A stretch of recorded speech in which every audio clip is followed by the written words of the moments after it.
हाँ बच्चों, तो वैक्स में हम लोग आगे बढ़ेंगे। अब तरंगों की दिशा, एक चीज का ध्यान रखिएगा, ये है तो 11th के सिलेबस में, लेकिन 11th का वैक्स अगर क्लियर नहीं होगा तो 10th का वैक्स बिल्कुल समझ नहीं है। और कॉम्बिनेशन के लिए भी आप लोगों को सोचना है तो इसको करना है, तो इसको थोड़ा सा सीरियस होकर ही पढ़ेंगे। चलिए, तरंग क्या होता है? तरंग वैक्स दो प्रकार का,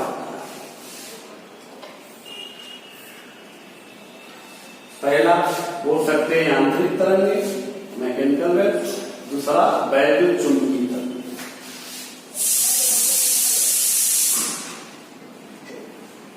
यांत्रिक तरंगे, दूसरा वैद्युत चुंबकीय तरंग। आप लोग पूरा लिखिएगा, यांत्रिक तरंगे, दूसरा वैद्युत चुंबकीय तरंग। अच्छा, अगर तरंग का एक डिफिनेशन बताना है, किसी भी द्रव्यात्मक माध्यम में उत्पन्न विक्षोभ, हलचल, डिस्टर्बिंग के आगे बढ़ने को तरंग। किसी द्रव्यात्मक माध्यम में उत्पन्न विक्षोभ के आगे बढ़ने को तरंग। अच्छा, इसको बोल सकते हैं कि दो प्रकार का है, यांत्रिक तरंग और वैद्युत चुंबकीय तरंग। दोनों का क्या है अंतर? ऐसी तरंग जिसको संचयित होने के लिए किसी मीडियम की जरूरत पड़ती है, किसी माध्यम की जरूरत पड़ती है, ऐसे तरंग को क्या बोलेंगे? यांत्रिक। ऐसी तरंगे जिनको संचयित होने के लिए माध्यम की आवश्यकता पड़ती है, ऐसी तरंगों को बोलते हैं यांत्रिक। और वैद्युत चुंबकीय तरंगे ऐसी तरंगे जिनको संचयित होने के लिए किसी माध्यम की आवश्यकता नहीं पड़ती, बिना माध्यम के ये तरंगें चलती रहती है, ऐसी तरंग को बोलते हैं वैद्युत चुंबकीय तरंग। ये तो माध्यम इसमें नहीं चाहिए, इसमें माध्यम चाहिए। जैसे इसका सबसे बढ़िया एग्जाम्पल है प्रकाश तरंग, ठीक है ना? प्रकाश तरंग, रेडियो तरंग, ये सब वैद्युत चुंबकीय तरंग के एग्जाम्पल। अब थोड़ा सा यांत्रिक हम लोग पढ़ना है, तो यांत्रिक तरंग को भी बोल सकते हैं। ये दो प्रकार का, पहला अनुप्रस्थ तरंग, और दूसरा है अनुदैर्ध्य तरंग। ठीक, तो अब हम लोग पढ़ेंगे कि अनुप्रस्थ तरंग और अनुदैर्ध्य। थोड़ा सा इस जो यांत्रिक तरंग है इसका डिटेल होंगे। तो सबसे पहले यांत्रिक तरंग, इसका थोड़ा डिटेल समझिए। जैसे मान लो कोई तालाब है, तालाब में पानी है,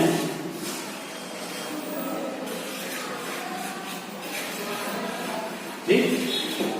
अच्छा, तालाब में हम लोग एक पत्थर फेंकेंगे, तो पत्थर फेंकेंगे, हाथ से निकलने के बाद पत्थर में काइनेटिक एनर्जी रहेगा, गतिज ऊर्जा रहेगा।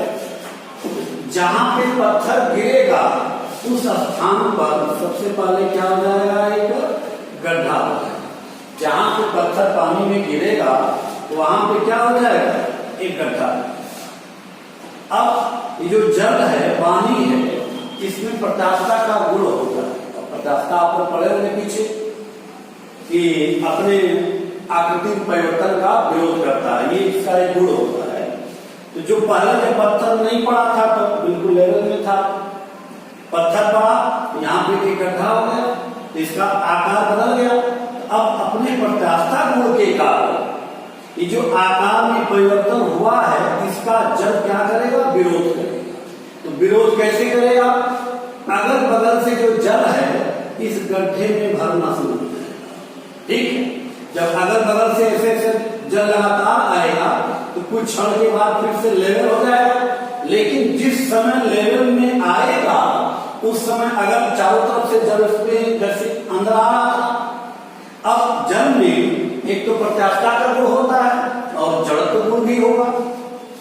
तो अब जब प्रत्यास्थता गुण के कारण गड्ढे में अगल बगल से जल भरा था, जब लेवल में आया उस क्षण अगल बगल का जल गतिशील था तो जड़त्व गुण के कारण तुरंत लेवल में जब आ जाएगा तुरंत रुकेगा नहीं, बल्कि जड़त्व गुण के कारण कुछ देर तक जल और इसके ऊपर तक आ जाता है।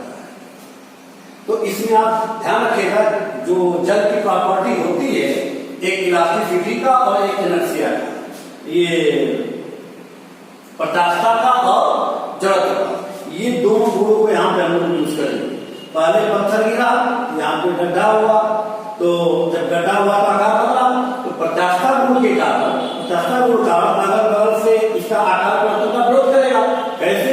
अगल बगल से जल इसका भरने लगेगा, जब लेवल में आएगा तुरंत एकदम, जैसे हम लोग चलते रहते एकदम तो रुक नहीं सकते हैं, जब गुण कारण कुछ आगे जाते हैं, ऐसे यहाँ पर भी होता है। जब लेवल पर जल आ जाएगा तो तुरंत नहीं रुकेगा, बल्कि जल गुण के कारण कुछ देर और जल ऊपर है। अब ध्यान दीजिए, जब अगल बगल से जल भरेगा तो इसके बगल में फिर से क्या हो जाएगा, गड्ढा हो जाएगा।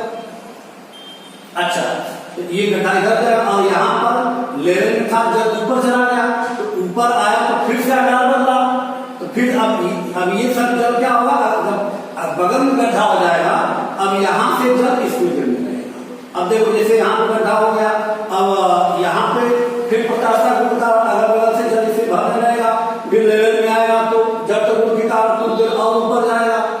यही क्रिया आगे बढ़ती रहती है। तो सबसे पहले गड्ढा होगा तो यहाँ का गढ़ नीचे गया, फिर प्रत्यास्थता गुण के कारण ये जल धीरे धीरे लेवल में आएगा, फिर जड़त्व गुण के कारण ये ऊपर जाएगा। तो यही ये जो विक्षोभ है, यही जो विक्षोभ मतलब जो ऊपर में डिस्टर्बिंग हो रहा है, विक्षोभ हो रहा है। पहले यहाँ विक्षोभ हुआ, फिर यहाँ पे हुआ, फिर अगल बगल से यहाँ जब यहाँ भरेगा, यहाँ आने से ऐसे जो विक्षोभ उभार ऊपर होता है वो क्या होता है, आगे तक बढ़ता है। इसको आप लोग देखते भी होंगे।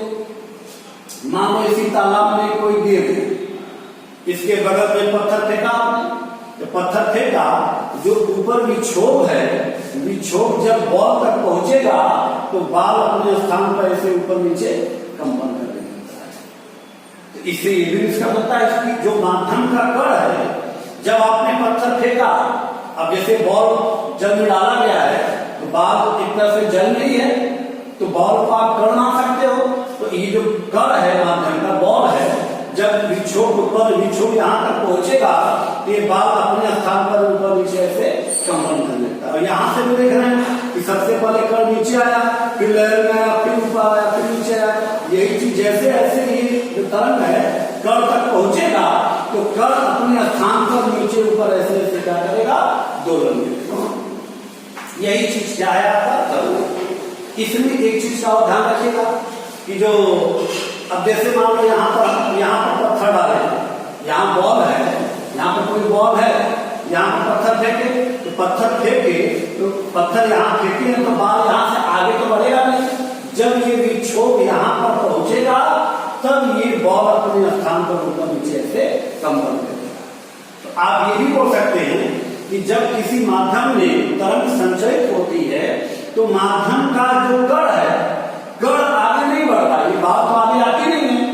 माध्यम का कण अपने स्थान पर ऊपर नीचे दोलन करेगा।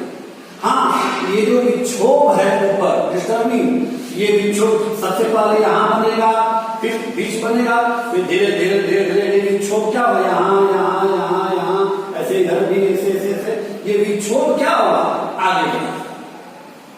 तो हाई को दो पहले विक्षोभ यहाँ बना, फिर यहाँ ऐसे ऐसे, जब ये विक्षोभ बाल तक पहुंचेगा तब बाल भी अपने स्थान पर ऊपर नीचे कंपन करेगा।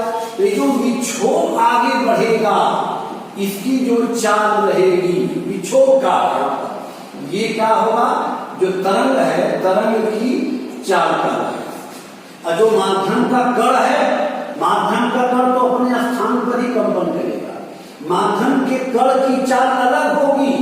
और ये जो विक्षोभ है, विक्षोभ जो आगे बढ़ रहा है इसकी चाल अलग होगी।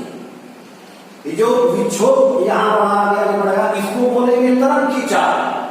जो माध्यम का कण अपने स्थान पर कंपन करता है, तो जो माध्यम कण अपने स्थान पर कंपन करता है तो ये इसकी गति सर्व आवर्त गति होती है। ये सरल आवर्त करता है। तो अब पिछले चैप्टर में सिंपल हार्मोनिक मोशन में जो सरल आवर्त गति करते कण का वेग आपने पढ़ा तो जो कण का वेग रहेगा, क्योंकि कण की गति जो कण की गति क्या होगी, सिंपल हार्मोनिक मोशन। तो जो सिंपल हार्मोनिक मोशन से जो वेग निकलता है h = ओमेगा स्क्वायर, कड़ी में ओमेगा होता है, omega a square minus y square. मतलब जो सिंपल हार्मोनिक मोशन में वेग का फार्मूला आता है, इसको आगे जब हम भी और आगे बढ़ेंगे थोड़ा सा डेरिवेशन भी कर देंगे। जो कण की गति होगी सिंपल हार्मोनिक मोशन में जो वेग रहेगा, ये स्क्वायर नहीं होता, ओमेगा होता है, इसके वेग से निकालेंगे। जो इसका विक्षोभ आगे बढ़ रहा है, जो तरंग की चाल यहाँ पर हम लोग पढ़ेंगे, तो जो विक्षोभ का चाल निकालना रहेगा तो तरंग की चाल का फार्मूला रहेगा। जो माध्यम का कण अपने स्थान पर कंपन करता सरल आवर्त गति में, इसका अगर वेग निकालना रहेगा तो जो एसएचएम में फार्मूला रहेगा वेग का, उससे निकालेंगे। इस पर क्वेश्चन अच्छे बनते जाएंगे।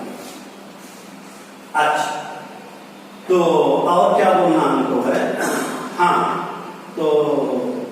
और भी इसमें चीज है कि जो तो माध्यम का हम बताना यही चाहते हैं, माध्यम का कण आगे नहीं बढ़ता है, माध्यम का कण अपने स्थान पर सरल आवर्त गति करता है, जबकि विक्षोभ हलचल डिस्टर्बिंग ये विक्षोभ आगे बढ़ता है, जो तरंग की चाल करता है। और इस गति में ऊर्जा और संवेग का ट्रांसफर होता है। जैसे हमने यहाँ पर ऊर्जा दिया, कुछ देर बाद बॉल की गति करेगा तो इसको ऊर्जा कहाँ से मिली? हमने जो बॉल फेंका था, बॉल को ऊर्जा देके, यही ऊर्जा ट्रांसफर होकर जब थोड़ा सा बॉल तक पहुंचेगा तब बॉल अपने स्थान पर कंपन करेगा तो उसको ऊर्जा मिलेगी। तो तरंग गति में ऊर्जा और संवेग का स्थानांतर होता है। कण अपने स्थान से आगे नहीं बढ़ते, कण अपने स्थान पर कंपन करते। अब थोड़ा सा ये तो तरंग का था, अब हम लोग अनुप्रस्थ और अनुदैर्घ्य तरंग की चर्चा करें। ठीक है, ये अनुप्रस्थ तरंग क्या होती है?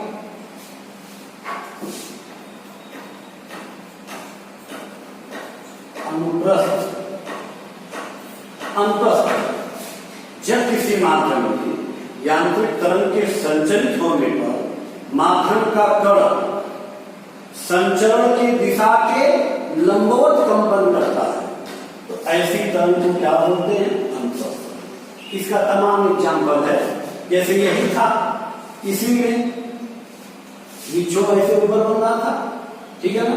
तो जो विक्षोभ इधर बन रहा था, पहले यहाँ जब हम पत्थर फेंके तो उभार पहले डिस्टर्बिंग ऊपर बना था, फिर यहाँ ऐसे बना, ऐसे बन रहा है। तो जो तरंग की चाल उस डायरेक्शन में है, और कोई भी कण लेंगे, यहाँ कर या जो ये बाला है, बाल के कण मानते हैं, तो इसकी गति कैसे हो रही है? ऐसे हो रही है। देखो, माध्यम का कण ऊपर नीचे ऐसे कंपन कर रहा है, जबकि विक्षोभ उधर बढ़ रहा है, दोनों के बीच का एंगल राइट एंगल 90 डिग्री है। तो ये इसके किसी द्रव के जो तल पर बन रहा है, तल पर कौन सा बन रहा है? अनुप्रस्थ। हम स्पेशली तल बोल रहे हैं, क्योंकि ध्यान रखना बेटा, जो किसी द्रव में द्रव के तल पर तो अनुप्रस्थ तरंग बनता है द्रव, लेकिन द्रव के भीतर अनुप्रस्थ तरंग नहीं बनता है, अनुदैर्घ्य तरंग बनता है। इसका ध्यान रखिएगा। तो अभी हम तल की बात कर रहे हैं। जैसे अनुप्रस्थ तरंग मैंने बताया कि ऐसी तरंग जो किसी माध्यम में संचरित होने के पश्चात माध्यम का कण तरंग चलने के लंबवत कंपन करता है, ऐसी तरंग को क्या बोलते हैं? अनुप्रस्थ। यहाँ एग्जाम्पल बताया, विक्षोभ जो तरंग की चाल चल रहा उधर, जबकि कोई भी कण अपने स्थान पर ऊपर नीचे करता है। इसका और एग्जाम्पल है, जैसे कोई रस्सी ले लीजिए, रस्सी को किसी दृढ़ आधार से बांध दीजिए, फिर इसका एक सिरा पकड़ कर ऐसे ऊपर नीचे करिए, तो इसमें जब करेंगे तो इस टाइप से विक्षोभ ऐसे जब ऊपर नीचे करेंगे ऐसे विक्षोभ क्या होगा? आगे बढ़ता है। अब इसमें भी देखो, जैसे हम हाथ को ऐसे करेंगे तो शुरुआत में ये विक्षोभ यहाँ हुआ, फिर आगे ऐसे बढ़ेगा, फिर ऐसे बढ़ेगा, ऐसे बढ़ेगा। अब उसी में अगर चाक से कोई हम निशान लगा और लगातार तो ध्यान से देखेंगे जो चाक का निशान है ऊपर नीचे अपने स्थान पे कम,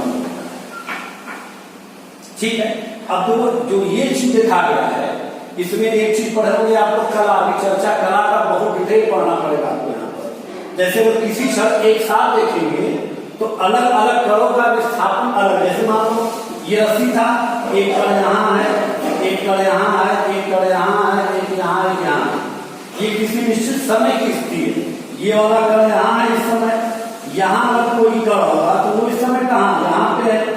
यहाँ वाला कड़ इस समय नीचे है, ये वाला कड़ यहाँ है, यहाँ का कड़ इस समय ये पोजीशन में है। तो हर कड़ की स्थिति क्या है, अलग अलग, ठीक है। अच्छा, और ये भी आप बोलेंगे कला क्या होता है?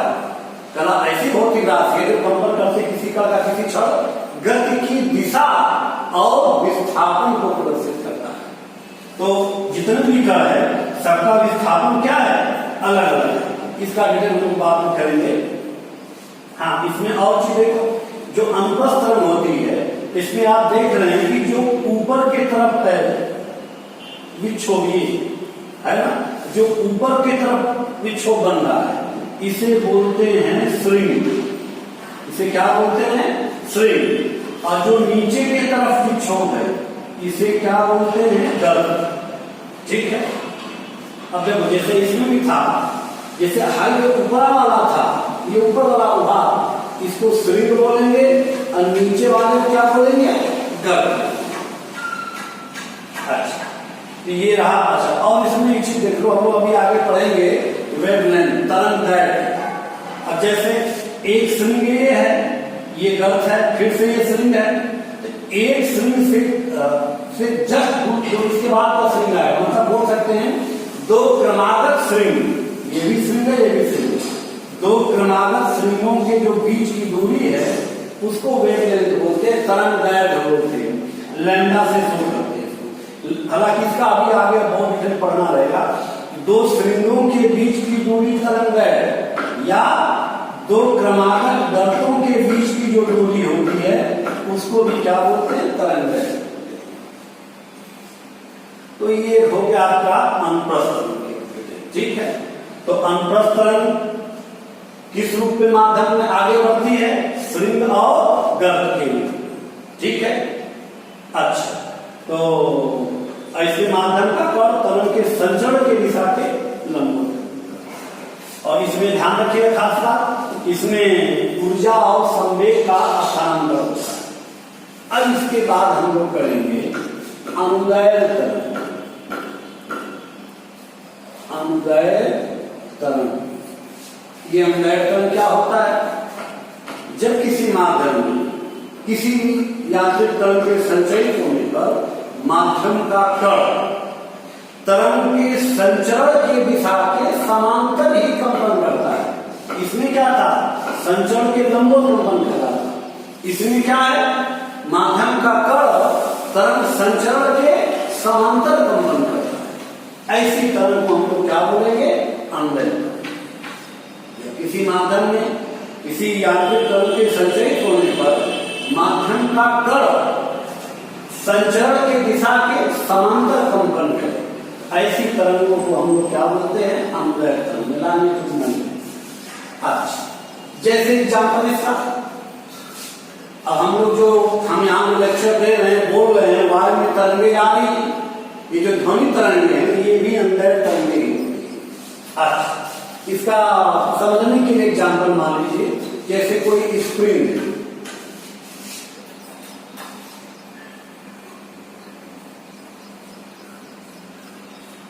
जैसे मान लो ये स्प्रिंग है, कहीं से लटका है। अब इसको ऐसे हॉरिजॉन्टल शो करते तो ज्यादा अच्छा लगेगा, हमारा बोर्ड भर जाएगा, इसलिए ऐसे शो करते हैं। तो अब इसको हम क्या कर रहे हैं, नीचे से ऐसे बराबर खींच शो करते हैं। अब देखो, अभी स्प्रिंग की जो कड़ी है बराबर डिस्टेंस पर है, मान लीजिए बराबर डिस्टेंस के साथ है, ठीक है। इसकी कड़ी सब क्या है, बराबर डिस्टेंस, इसका जो गोल चक्कर है। अब इसको हम नीचे से ऐसे बराबर खींचे। अगर स्प्रिंग और बड़ी दिमाग में रखिएगा, आपको बड़ी स्प्रिंग है, थोड़ा सा और बड़ा शो कर देते हैं। ये इतनी बड़ी, ये नॉर्मल पोजीशन में। अब इसको नीचे खींच के ऐसे बार बार दोलन करें, जब अगर लगातार ऐसे नीचे खींचेंगे ना तो किसी क्षण एक साथ स्प्रिंग हो, यहाँ पर फिगर बहुत सही है बेटा, ये अब जैसे कुछ अगर नहीं किए हैं तो जितनी भी कड़ी है ये सब कड़ी पास मतलब बराबर डिस्टेंस में, ठीक है ना, सब कड़ी बराबर डिस्टेंस में। अब इसको नीचे खींच के जब ऐसे ऐसे छोड़ेंगे तो हम देखेंगे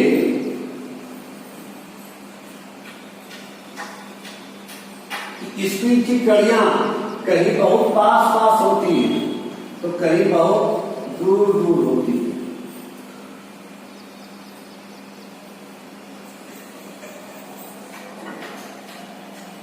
ऐसे इसे लगातार ऐसे खींचना है, तो लगातार खींचेंगे ना तो जो इसकी कड़ी है ऊपर नीचे करेगी, तो जो कड़ी को ध्यान से देखेंगे तो किसी स्थान पर इसकी कड़ी बहुत पास पास है, तो फिर इसके तुरंत बात कर देंगे कड़ी बहुत दूर दूर रहेगा, फिर कहीं कड़ी पास पास, फिर कड़ी दूर दूर, फिर पास पास।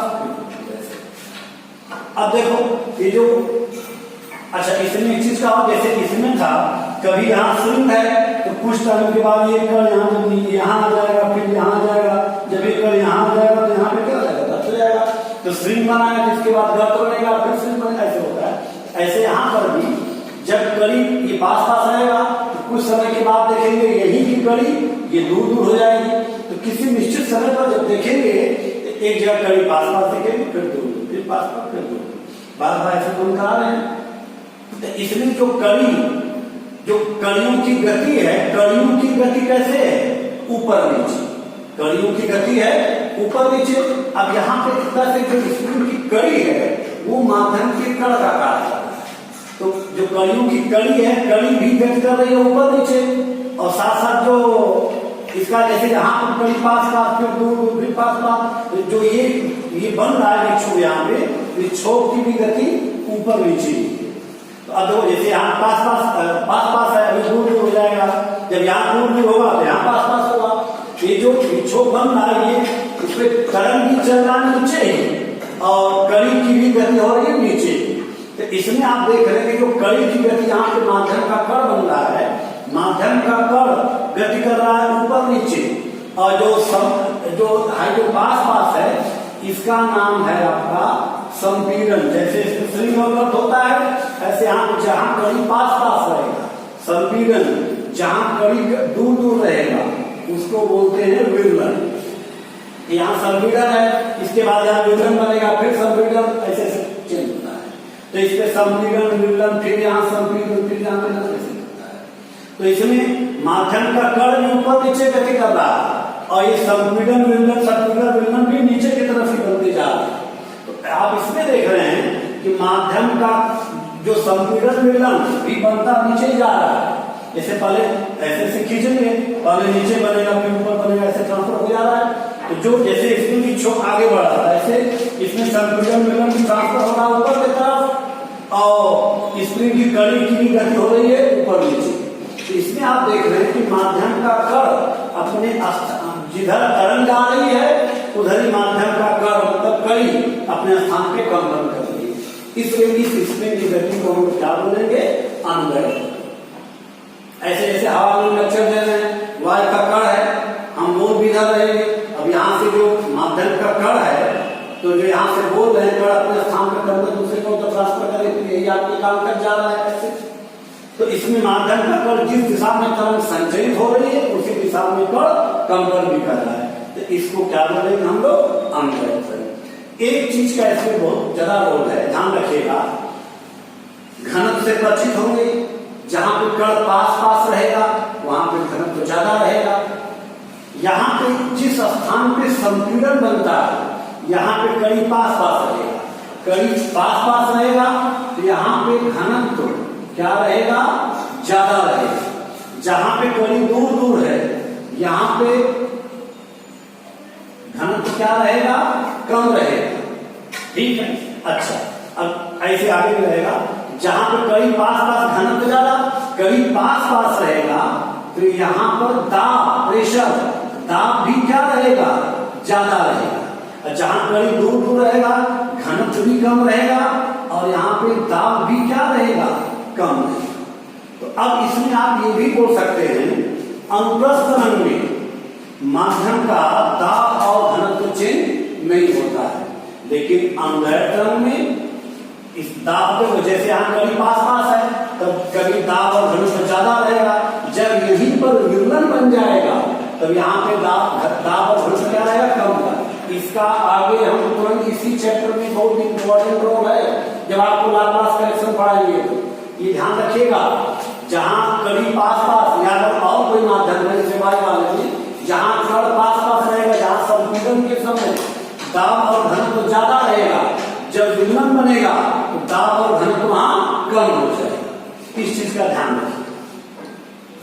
अच्छा, तो ये रहा आपका अनुदैर्ध्य। हाँ बेटा, एक चीज का ध्यान रखिएगा कि इसमें द्रव के तल पर तो अनुप्रस्थ तरंग बनती है, लेकिन द्रव के भीतर क्या बनता है, अनुदैर्ध्य तरंग बनता है।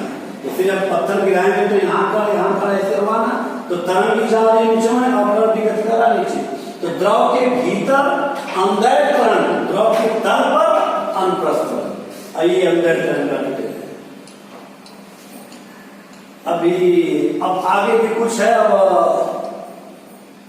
इसका नेक्स्ट इसके आगे अब कर लो।